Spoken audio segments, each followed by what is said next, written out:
अस्सलाम वालेकुम दोस्तों, मैं हूं आपका मेज़बान डीजे और आप देख रहे हैं डीजे न्यूज़ इन्फो चैनल। आज 1 सितंबर 2024 है और हम आपकी खिदमत में हाजिर हैं इटली यूरोप से ताज़ा तरीन खबरें लेकर और उम्मीद करते हैं कि आप सब भी खैरियत से होंगे। तो दोस्तों, अपनी जो सबसे पहली खबर आ रही है वो इटली में मुकीम जितने भी गैर मुल्की अफराद हैं उन सब के लिए खुशखबरी की खबर है, क्योंकि आज सितंबर से इतालवी पार्लियामेंट में गैर मुल्की अफराद के लिए नए कानून का बिल पेश होने जा रहा है, जिससे इटली में लाखों की तादाद में गैर मुल्की अफराद को फायदा होगा। लेकिन दोस्तों, खबर की तफसील में जाने से कबल अगर आपने अभी तक हमारे इस चैनल डीजे न्यूज इन्फो को सब्सक्राइब नहीं किया हुआ तो अभी चैनल को जरूर सब्सक्राइब कर लें डेली इटली और यूरोप की खबरों के लिए। और हमेशा की तरह गुजारिश है कि वीडियो को लाइक और शेयर जरूर किया करें हौसला अफजाई के लिए। तो बढ़ते हैं अपनी पहली खास गुड न्यूज की तरफ। तो दोस्तों, आज इटली के फॉरेन मिनिस्टर अंतोनियो तजानी की तरफ से इतालवी पार्लियामेंट में गैर मुल्की अफराद के बच्चों को इटालियन नेशनलिटी देने के हक में बिल पेश किया जा रहा है। जैसा कि आपके साथ पहले भी खबर को शेयर किया था कि इटली में गैर मुल्की अफराद के बच्चों को नेशनलिटी देने का जो अमल है इस पर एक बार फिर से कानून साजी करना शुरू कर दी गई है, जबकि इस बिल की पेशगी में बाकी की जो और सियासी जमातें हैं वो भी खुश हैं, सवाई मत्तियो सल्वीनी की लीगा पार्टी को छोड़कर। ख्याल रहे कि इटली में गैर मुल्की अफराद के बच्चों को इटालियन नेशनलिटी देने के कानून पर 2006 से बहस होती आ रही है और फिर इसमें रुकावट आ जाती है, इसलिए लोग इस खबर पर इतना ज्यादा ध्यान नहीं करते। लेकिन दोस्तों, वाज़ेह रहे कि इस बार मामला चेंज है और कहा जा रहा है कि इस बार इटालियन पार्लियामेंट और सेनेट से बच्चों को इटली में रहते हुए 5 साल पूरे होने के बाद इटालियन नेशनलिटी के कानून को मंजूरी मिलने के चांसेस बहुत ज्यादा हैं। और अगर ये कानून पास हो जाता है तो इससे इटली में तकरीबन 5,60,000 के करीब गैर मुल्की अफराद के बच्चों को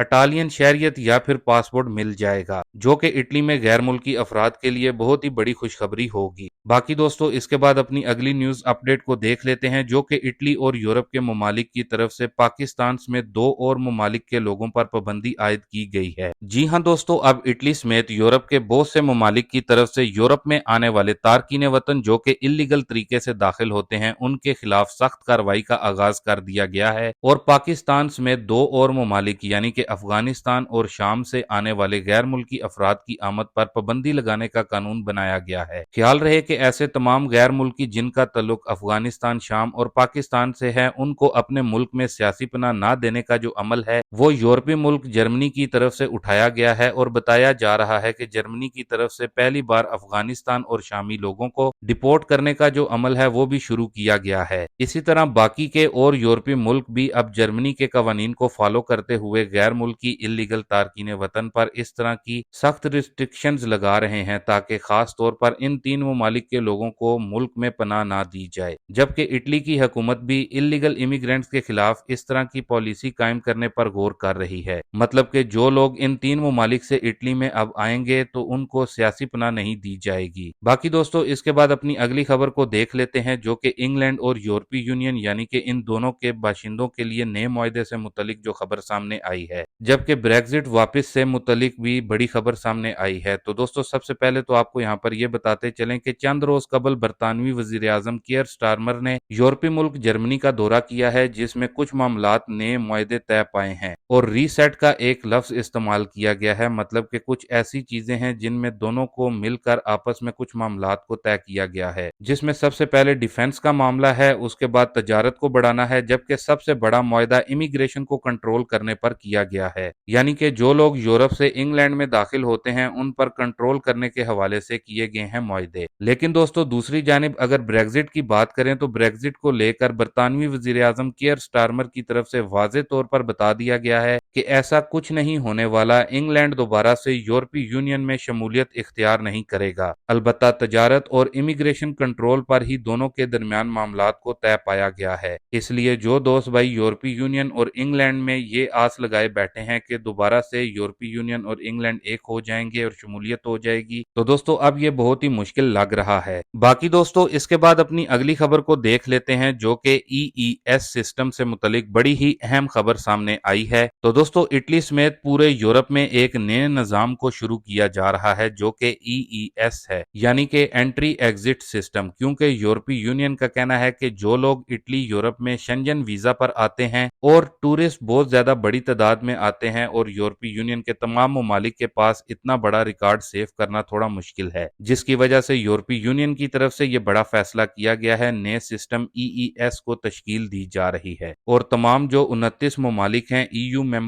हैं और शेंजन स्टेट हैं, ये तमाम मुश्तरका तौर पर काम करेंगे और जो लोग यहाँ यूरोप में टूरिस्ट वीजा पर आएंगे तो उनके लिए 180 दिन से ज्यादा यूरोप के किसी भी मुल्क में रहना मुश्किल हो जाएगा। और नए EES सिस्टम यानी कि एंट्री एग्जिट सिस्टम के तहत आपके पासपोर्ट पर मैनुअल स्टैंप नहीं लगाई जाएगी, बल्कि आपके पासपोर्ट को स्कैन कर दिया जाएगा और आपका तमाम जो डाटा या फिर रिकॉर्ड होगा वो 29 यूरोपीय ममालिक के साथ शेयर कर दिया जाएगा और पूरे यूरोप में यूरोपीय यूनियन की तरफ से ये नया सिस्टम EES जो है उसको 10 नवंबर 2024 से बाकायदा तौर पर लागू किया जा रहा है। और जो 10 नवंबर के बाद यूरोप में अब लोग आएंगे टूरिस्ट वीजा पर तो उन सबको इस नए सिस्टम EES से गुजरना होगा। बाकी दोस्तों इसके बाद एक बार फिर से इटली की कुछ अहम खबरों की तरफ बढ़ते हैं। तो दोस्तों ये अहम खबर इटली में जो लोग सियासी पनाह वाले हैं जिन्होंने असाइलम किया हुआ है तो उनके लिए गुड न्यूज है, उनके पास बड़ा मौका है इटली के लीगल डॉक्यूमेंट्स लेने का। जी हाँ दोस्तों, अगर आपके पास इटली में रहते हुए व्हाइट सजोर्नो है या फिर येलो सजोर्नो है तो आप तैयारी कर लें, क्योंकि आपको नवंबर में इतालवी हुकूमत की तरफ से लीगल डॉक्यूमेंट्स देने का जो अमल है वो शुरू कर दिया जाएगा। क्योंकि अभी तक जो खबर सामने आई है उसके मुताबिक बताया गया है मेलोनी हुकूमत की तरफ से डोमेस्टिक के शोबे में असाइलम सीकर सियासी पनाह वालों को लीगल करने का कहा गया है और जितने भी बगैर डॉक्यूमेंट्स वाले अफराद हैं अगर उनके पास डोमेस्टिक के काम के कॉन्ट्रैक्ट होंगे तो वो साल वाली लीगल परमेसो दी सजोर्नो जिसको लवोरो सबुर्दी ना तो कहते हैं वो भी ले सकेंगे। इतालवी हुकूमत की तरफ से डोमेस्टिक के शोबे में वर्कर्स की कमी को पूरा करने और फ्लूसी इमिग्रेशन 2024 में डोमेस्टिक के कोटे को खत्म करने की वजह से ये नया कानून मुतारिफ करवाया गया है। इसलिए अगर आपके पास व्हाइट सजोर्नो है या फिर येलो सजोर्नो है तो आप नवंबर से पहले डोमेस्टिक के शोबे में काम का कॉन्ट्रैक्ट तलाश करके रखें ताकि जब हुकूमत ऐलान करे तो आप बर वक्त अपने डॉक्यूमेंट्स को जमा करवा सकें और इस बड़ी अपॉर्चुनिटी से फायदा हासिल कर सकें। बाकी इस वीडियो के जरिए इस न्यूज को और दोस्तों भाइयों के साथ भी जरूर शेयर करें ताकि ज्यादा से ज्यादा लोग इस बड़ी ऑफर से फायदा हासिल कर सकें। बाकी दोस्तों इसके बाद अपनी अगली खबर को देख लेते हैं जो कि इटली में मिलने वाले बड़े बोनस असेनियो यूनिको से मुतलिक सामने आई है। तो दोस्तों इस बड़े फैमिली बोनस को लेकर इटली की वजीर आजम जॉर्जिया मेलोनी की तरफ से खुद बताया गया है कि यूरोपीय यूनियन की तरफ से दबाव है कि इटली इस असेनियो यूनिको के बोनस को देना बंद कर दे, क्योंकि असेनियो यूनिको के लेकर जो शराइत जो कंडीशन यूरोपीय यूनियन की तरफ से बताई जा रही हैं उनको पूरा करना मुनासिब नहीं है, जिसकी वजह से वजीर आजम जॉर्जिया मेलोनी का कहना है कि यूरोपीय यूनियन चाहता है कि हम ये बोनस देना बंद कर दें। लेकिन दूसरी जानिब मेलोनी ने अपने बयान में ये भी कहा है कि जब तक उनकी हुकूमत है इटली में बोनस फैमिली वालों को यानी कि असेनियो यूनिको का जो बोनस है ये मिलता रहेगा, जो कि इटली में ये बोनस लेने वालों के लिए एक अच्छी खबर है। बाकी दोस्तों ये थी अभी तक की कुछ अहम और खास खबरें इटली यूरोप से। अभी के लिए दें इजाजत अपने मेजबान डीजे को। मिलते हैं अपनी नेक्स्ट वीडियो में नई और ताज़ा तरीन खबरों के साथ। तब तक के लिए आप अपना बहुत सारा ख्याल रखें, मुझे भी अपनी दुआओं में याद रखें। अल्लाह हाफिज।